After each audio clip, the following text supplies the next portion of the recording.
ഇന്ന് ഞാൻ ഉണ്ടാക്കിയിട്ടുള്ള ഒരു തട്ടിക്കൂട്ട് മീൻ കറിയാണ്. അതുപോലെ തന്നെ ഫിഷ് ഫ്രൈ ആണ്. വളരെ ഈസി ആയിട്ട് ചെയ്യാവുന്നതാണ്. ഇതെങ്ങനെയാണെന്ന് നമുക്ക് നോക്കാം. അത് വളരെ ടേസ്റ്റിയാണ്. അത് മാത്രമല്ല വളരെ 5 മിനിറ്റ് കൊണ്ട് ഈ കൂട്ടാൻ കഴിയും. കിച്ചണിലേക്ക് വരും, ഞാൻ കാണിച്ചു തരാട്ടോ അതെങ്ങനെ ഉണ്ടാക്കിയത്. ഇത് അയലാണ്, അയല മീനാണ്, ചെറിയ മീനാണ്. അത് വളരെ വൃത്തിയാക്കി നന്നാക്കി വെച്ചു. ഇതാ കുടപ്പുളി എടുത്ത് വെള്ളത്തിലിട്ടു. ഇത് നമ്മുടെ ഒരു തട്ടിക്കൂട്ട് കറിയാണ് കേട്ടോ.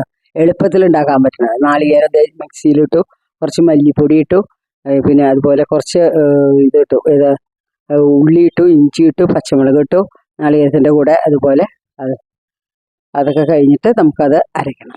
അരച്ചിട്ട് എന്ത് ചെയ്യണം വെച്ച് കഴിഞ്ഞാൽ നല്ല പേസ്റ്റായി അരച്ചു.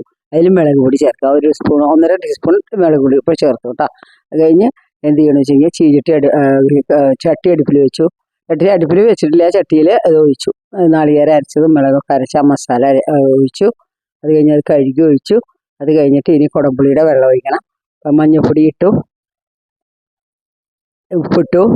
അതൊക്കെ കഴിഞ്ഞ് കുടംപുളിയുടെ വെള്ളം ഇടണം. എന്നിട്ട് നമുക്ക് കുടംപുളി വെള്ളം ഒഴിച്ച് പുളി നോക്കിയതിന് ശേഷം മാത്രമേ നമുക്ക് കുടംപുളി വെള്ളം ഒഴിച്ചിട്ടാണ് നമ്മൾ വെക്കണം മീനായിട്ട്.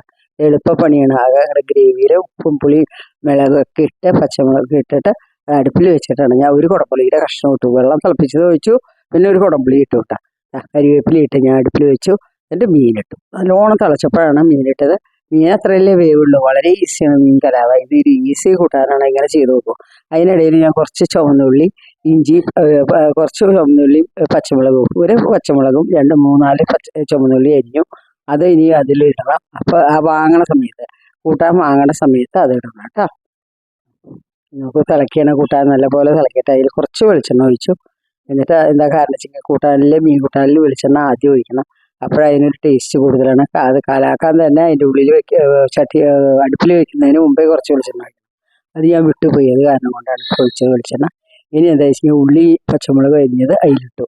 ഇഞ്ചി വേണ്ട, ഇഞ്ചി വേണമെങ്കിൽ ഇട്ടോളൂ, കുറച്ച് ഇഞ്ചി ഇഷ്ടമുള്ളവർക്ക്. അത് കഴിഞ്ഞിട്ട് അത് അപ്പം തന്നെ എന്നിട്ട് വാങ്ങുക. കൂട്ടാൻ കലായി കഴിഞ്ഞ് കഴിഞ്ഞാൽ അധികം തിളയ്ക്കാൻ അനുവദിക്കില്ല. അതിൻ്റെ ആ ഉള്ളിയുടെ ടേസ്റ്റ് അതിൽ നിൽക്കണം. അതിന് വേണ്ടിയിട്ട് ആ ചെറിയ ഉള്ളിയാണ് ഇട്ടത്. ഇനി നമ്മൾ ചുറ്റി കൊടുക്കാൻ പോകണം കേട്ടോ. ഒന്ന് ചുറ്റി കൊടുക്കണം. ചുറ്റി കൊടുത്തിട്ട് കയ്യിലിട്ട് ഇളക്കണ്ട, നാശമാവും. എന്നിട്ട് അതിലെ ചുവന്നുള്ളി ഇഞ്ചിയൊക്കെ ഇട്ടത് നാശാവാതിരി. എന്നിട്ട് അതിൻ്റെ മുകളിൽ അടപ്പെടുത്ത് അടയ്ക്കുക.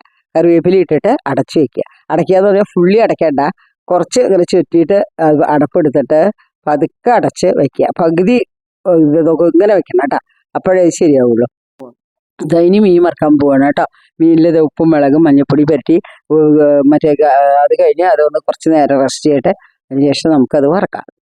അപ്പോൾ ഫ്രൈങ് പാൻ വെച്ചു, കുറച്ച് എണ്ണ ഒഴിച്ചു. തുള്ളി എണ്ണ ഞാൻ ഒഴിച്ചിട്ടില്ല, കൊണ്ട് വെളിച്ചെണ്ണ ഒഴിച്ചു. അത് കഴിഞ്ഞിട്ട് നോക്കൂ, ഇനി അത് ഇടുന്നതിന് മുമ്പ് കുറച്ച് ഗാർലിക് പേസ്റ്റ് അരച്ച് കഴിഞ്ഞ് കുറച്ചേ ഉള്ളൂ. അത് പുരട്ടി കൊടുത്ത് കുറച്ച് ഉള്ളി ഇട്ടിട്ട് നമുക്കത് വറക്കാം കേട്ടോ. അതിൽ ഗാർലിക് പേസ്റ്റ്, ജിഞ്ചർ ഗാർലിക് പേസ്റ്റാണ്. ഒന്ന് പുരട്ടി ഇത്തിരി കുരുമുളക് പൊടി ഇട്ട് നല്ലോണം ഒന്ന് പുരട്ടി ഇതാ മീൻ വെയിലിടണം. മീനിലെ എണ്ണ കുറവേ ഞാൻ ഒഴിച്ചിട്ടുള്ളൂ. നോക്കൂ, മീനിലെ എണ്ണ നോൺ സ്റ്റിക്ക് അല്ലേ, അപ്പോൾ അതിലധികം എണ്ണയും ഒഴിക്കേണ്ട. അങ്ങനെയാണ്. അപ്പോൾ അത് കഴിഞ്ഞ് അതിനെ പാകാക്കി എടുക്കുക.